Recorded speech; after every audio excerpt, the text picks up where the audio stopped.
জ্ঞাত যে যোৱা ৩ অক্টোবৰ তাৰিখত কেন্দ্ৰীয় কেবিনেটে অসমীয়া ভাষা ধ্ৰুপদী ভাষা হিচাপে আমাৰ মৰ্যাদা প্ৰদান কৰিছে। অসমীয়া ভাষা আজি ক্লাছিকেল ল্যাঙ্গুৱেজ হিচাপে আমি কেন্দ্ৰীয় চৰকাৰৰ দ্বাৰা যি মৰ্যাদা পাইছোঁ তাৰ কাৰণে আমি সকলোৱে গৌৰৱান্বিত অনুভৱ কৰিছোঁ।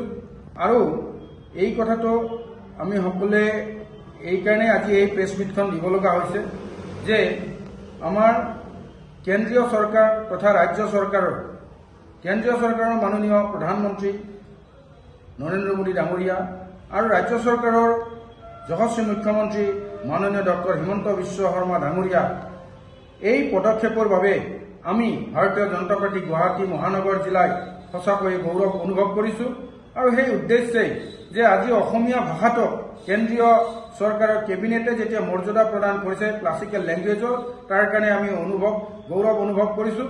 আৰু সেই হেতুকে আমি সকলো ভাৰতীয় জনতা পাৰ্টি গুৱাহাটী মহানগৰ জিলা আমাৰ লগত উপস্থিত আছে বিমান পথ মণ্ডলৰ কাৰ্যকৰ্তা আৰু তেখেতসকলৰ লগত আমি গুৱাহাটী মহানগৰ জিলাই আমি গৌৰৱ অনুভৱ কৰিছোঁ।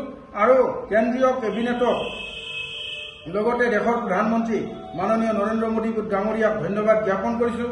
আমাৰ ৰাজ্যৰ যশস্বী মুখ্যমন্ত্ৰী ডক্টৰ হিমন্ত বিশ্ব শৰ্মা ডাঙৰীয়া তেখেতৰ বলিষ্ঠ পদক্ষেপৰ বাবে তেখেতক ধন্যবাদ জ্ঞাপন কৰিছোঁ। আৰু তেখেতসকলৰ প্ৰচেষ্টাতে আজি অসমীয়া ভাষাই ক্লাছিকেল ল্যাঙ্গুৱেজ হিচাপে মৰ্যাদা পাবলৈ সক্ষম হৈছে।